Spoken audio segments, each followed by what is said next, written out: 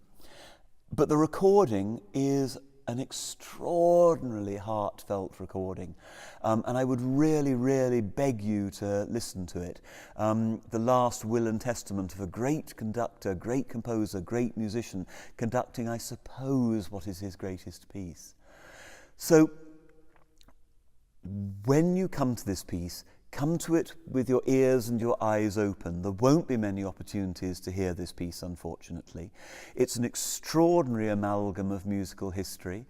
It is a truly great piece, I think, and I can only hope that this will be the beginning of an interest in it outside the shores of the United Kingdom. Until then, those of us who live and work there will keep Tippett's flame alive.